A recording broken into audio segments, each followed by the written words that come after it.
So what's up, Freedom Foods family? Welcome back to the channel. I'm back. We had a little bit of a break. We had like about 2 weeks, 2.5 weeks of just about everything going wrong. My last name's Murphy. Murphy's Law was 100% in full effect. Literally anything that could go wrong went wrong, and it's kind of been a comedy of errors, and it's kind of hard to film when you get so frustrated when the stuff that you think is going to go right goes wrong. Equipment not working, just life being hard. And then after that I decided, you know what, I need a little bit of a break, make things go right, get things figured out. Now for the most part things have gotten back on track. Still some things it's comical at this point, and I'll explain that to you. But right now what's important is that we feed these cows. We got to move the calves out of this little corral here, and the llamas. Well, Mrs. Robinson, and that's not a calf, that's Dolly. Dolly, I think, is actually pretty decently close to giving birth. So I said, you know what, you're gonna come in here with the calves anyways. Why not? Come on, Nugget. Why not put her in here now? No. There we go. Good boy. Stay. Gotta close this. Close this in. There we go. See, this used to be a persimmon tree right here, but we had a windstorm come through, actually kind of a tornado outbreak in the area, and it took down a big top part of the tree, and I'm really glad that the calves weren't underneath it. So one of the things that we got to do is we got to cut that down before another piece of it falls and it actually gets something. But that's not for today. In that same windstorm, we actually lost our greenhouse. We got the plastic. I mean, it didn't fly away, but the plastic just kind of it got so windy and so crazy that it just toppled over. Not toppled over, but the plastic came undone. At one point, we had tornadoes like on 3 sides of us that were somehow all missed us. We had one touchdown just on the other side of town. It took out a dairy barn, but thankfully somehow there was like 200 cows in there. Not one of them died. Pretty crazy. And when I mean pretty crazy, it's not like this kind of barn. It was like, I think it was about 500 by about 120. Huge thing. Pretty nuts. But the llamas know what I need them to do. Hi guys. Hey cows! Come on, cows, come on. Let's go. Come on, cows. Come on, cows, come on. Come on, cows. Come on, I want to feed you, but I got to get you over here first. Let's go. Come on, cows. Come on, girl. And this is how I get them to move. Just move, Betty. Come on, cows. Come on. Come on, cows. Here we go, Rusty. There we go. You take your sweet time. Let's go. Come on. You guys know I'm going to feed you. Come on, let's go. You guys want your hay? Let's go. Come on. Come on, Bruno. Come on, baby. Let's go. Come on. Come on, Ellie. Good girl. Every once in a while you get a cow or two that they just, no, I don't want to do what you're asking me to. Why? I don't know, but that's just how cows are. Will you get back in there? Thank you. Jeez. I'm only moving one bale today, so you know what, dealing with a cow or two and a llama, not going to be a big deal. It's when you have all of them and you're trying to come through this gate and you don't want to let them out, that's when it becomes a problem. Now I want to show you guys what has gone basically the most wrong for me. And giving me one of the most headache that I've had to deal with since being out here. See, this is how I move hay. Okay, put this on this hay dolly, and then I had at first a remote winch on here, and then that wore out for some reason, and then I switched over just the other day, and then I switched over to this one right here.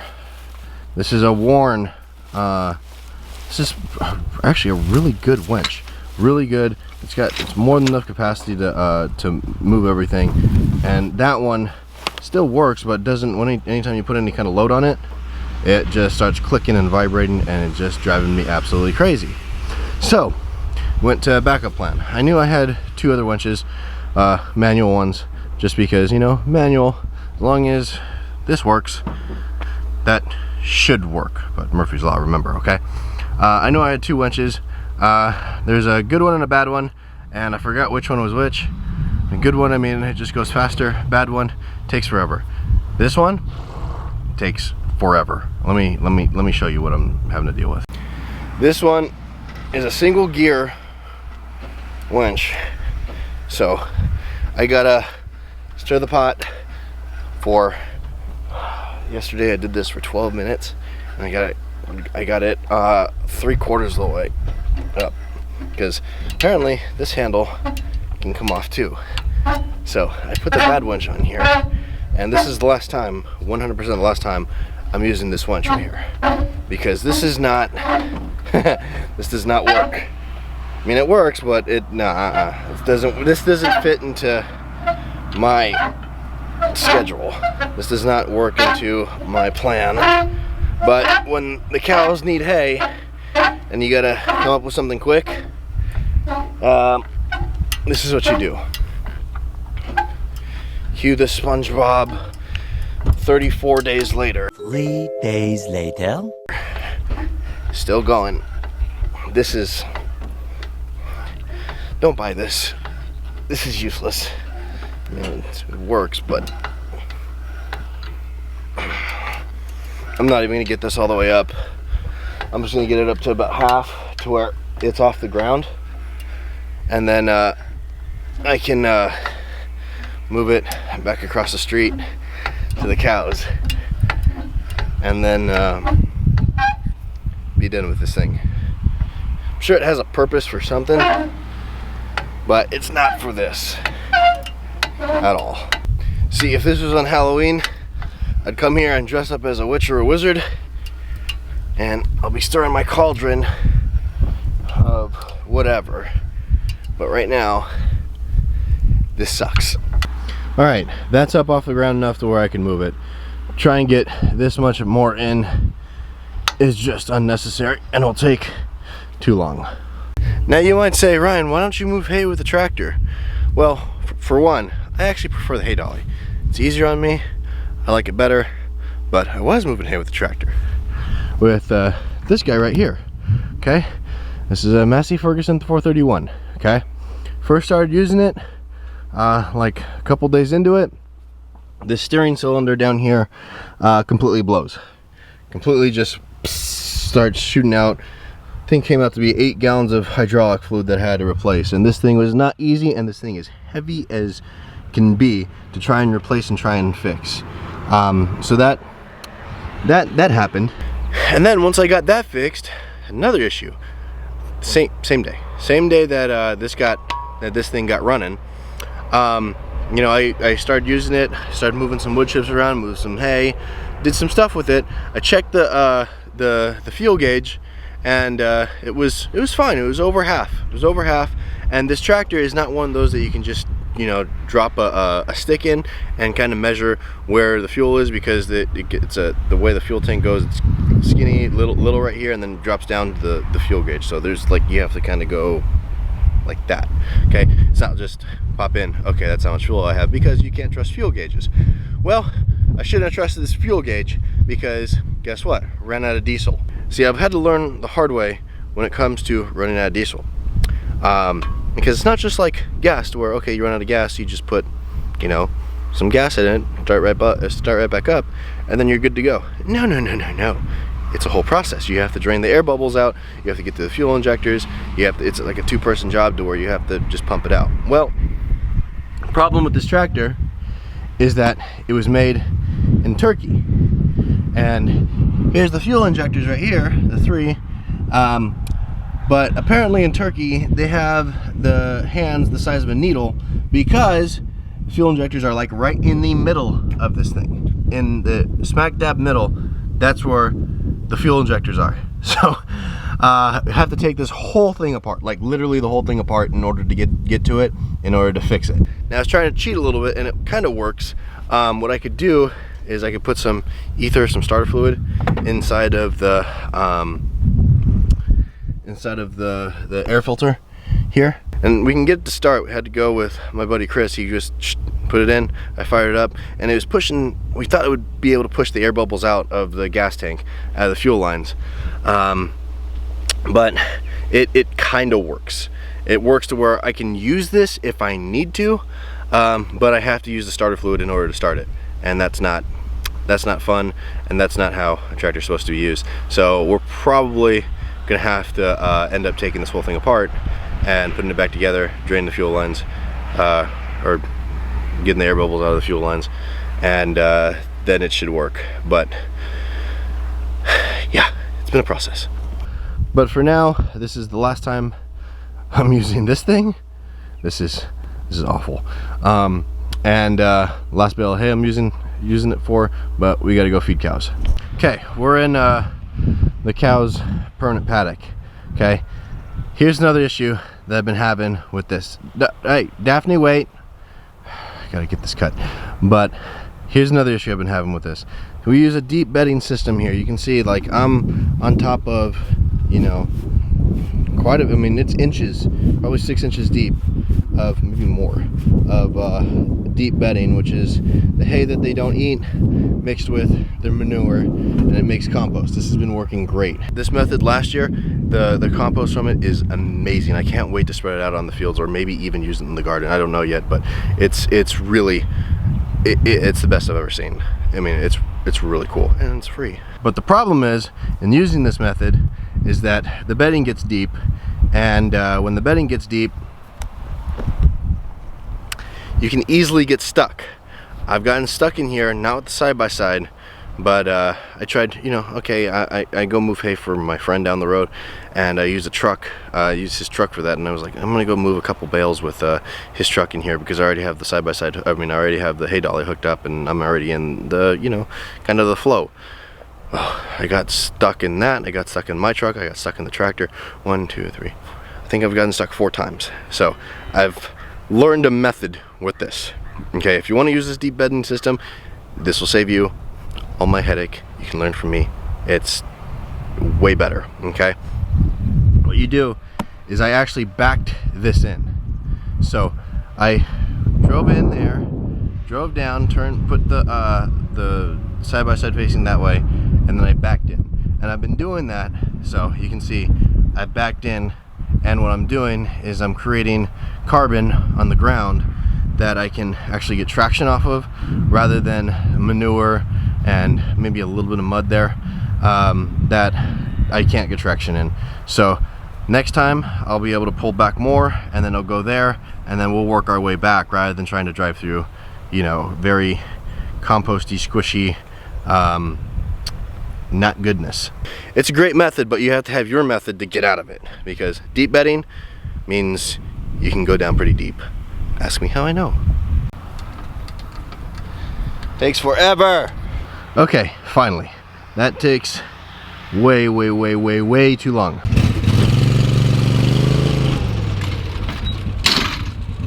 See, now I don't have to wind it up when you do it like that. Now, another thing real quick. Ellis, come move, buddy. When you're using string bales, sometimes it's actually easier to pull the string out when the bale is actually already on the ground. Don't ask me why, but it works like that. When you can't cut them, because it's like laying on the metal. And then another thing, please, whatever you do, take the string or the net wrap off your bales.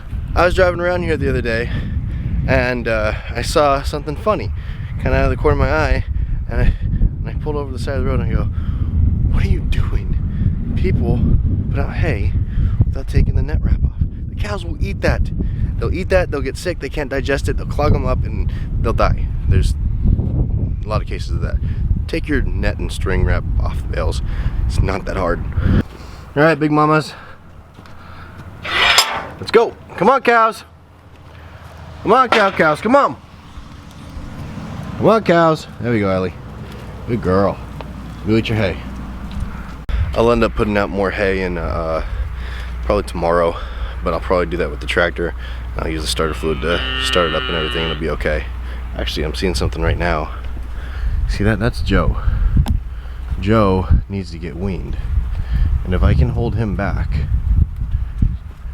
I'm gonna do it. Come on, Bucky, let's go. Bucky, come on. Bucky, let's go. I know. Hang on, buddy. Let's see if I can do it right now. Sometimes you gotta just take an opportunity when it comes along. And I gotta gonna have to head him off. No, Joe. Come on, Joe. Go, sheep. Ruby, please go. Ruby, please go. Come on, help me out. Oh, I'm gonna be able to do it. Look at that. When you see something, you gotta take it. Okay, good girl. I mean, good boy. I'm sorry. You're Joe Handsome. Okay, good job. You're done with your mama. You're more than old enough. Scarlett, you're a good mama. Okay, good job. I don't know how to get this open sometimes. I gotta. There we go. It's down there. This one doesn't do anything. There's no hole there. Oh, should drill a hole there. Okay, good boy. It's okay. Okay, you're done. Huh. That was easy. Now let's reintroduce him to the other calves, and we're gonna hear bawling all night long for his mama. But that's just part of it. Hey guys, come on. Remember Joe? Come meet Joe. But look at all our white calves. They all look like their daddy. Joe especially. He looks almost identical to Jordan. He's like a mini Jordan, which is exactly what we want. Because if I had every cow, steer, bull look exactly like Jordan, I'd be very happy. Come on. Go say hi to Joe. Hi, Rosemary. You're getting huge, aren't you? You're getting huge. That's awesome. Hey, Joe. He wants to go. I know, it's okay, buddy. I gotta make sure he doesn't get hung up in there, actually. Joe, you can get your head out, right? This is not gonna be a problem, is it? It might be a problem. Come on, buddy. Come on. Easy. There we go. Good boy. There we go. Remember? Hey, here's your friends. It's okay. No. Gonna go. You're a big boy now. You're weaned. Good job. Nugget, you gonna be nice? Nugget is trying to become the leader of the calf gang. Let's see. Is he gonna challenge him at all? No. His mama doesn't know what happened yet. Oh, see, like he's gonna go push him around. Be like, hey, I'm Nugget. Huh? Okay. You're good. Yes, llamas, they're fine. Trust me, don't worry. I feel like they really do actually watch out for the calves. Or like all of them. But right now, either they're watching out for the calves or they want their girlfriends. I think they want their girlfriends. You okay? Uh-oh. Mama's gonna come over. There's Scarlett. No, she's not. Yeah. You needed to get weaned. Good job. Take an opportunity and go up running with it. See, when they get scared, they try and poop. Now, why is that? Whenever, especially a prey animal gets, uncomfortable. No, he's not scared. He's just uncomfortable, and he doesn't want to be here. He wants to be with his mama. Why do they poop? Well, when 1, 2, 3, 4, 5 pounds, that'll weigh you down in case of needing to run away from a predator. See, they don't have to be the fastest one. They just have to outrun one other one, and by dropping that little bit of weight, it does help them. Hey, you remember Joe, okay? You guys are bigger than Joe. Be nice. Rosemary, I'm gonna call you Mini Betty. He's not a challenge to you, okay? Okay, you're gonna push him around a little bit. He's not a challenge to you, I promise. He's a little guy. He's not a challenge to you at all, okay? You're gonna smell him. You're gonna remind him who's boss. See, that's the difference what 3 months makes. 3 months and about 2.5 months. They're much bigger. Hey, Hercules! One of the things that has gone right, recently, a couple barn cats. Picked those up. Got them from my buddy and his family. We got 3 of them. I don't know where the other 2 are right now, but they just roam around. They stay around. You can call them the 3 amigos. Their names are Uno, Dos, and Tres. So which one is which? The first one I see is Uno, second one I see is Dos, third one I see is Tres. So right now, that's Uno. So this is currently our greenhouse. The plastic and everything got blown away, and I gotta take the time to clean it up. But I haven't cleaned it up yet because I was too busy putting up this right here, because you might be able to hear them and what came in that. That's another video. Here, look, ready? You want a sneak peek? Here's a sneak peek. There. Because when something goes wrong and things don't go the way that, you know, you plan them to go, or you don't use something for what you plan to use it for, when life gives you lemons, you grill up some bacon. But that's just a little smidge about what's been going on here. We're back on track. I'm coming back making videos like normal, or hopefully even more than I used to. And you guys can see everything around the farm. But the schedule might change up just a tiny bit here in the beginning, because I have shot videos, but I haven't edited them yet. So there might be just a little bit out of order for our, you know, our fans that watch all our videos. So if stuff doesn't make complete sense, that's why, for the next probably 2-3 videos maybe. But look out for those. We're back. We're all good. Just have been dealing with a lot and needed a little bit of a break. So that was good. Been relaxed, refreshed, remotivated, and we're pressing on. So with that, hit that subscribe button down below, ring the notification bell so you get notified when we put up new videos. Hit the like button because it really does help us with the YouTube algorithm, and drop a comment if you like. All right, next time. See ya. Bye.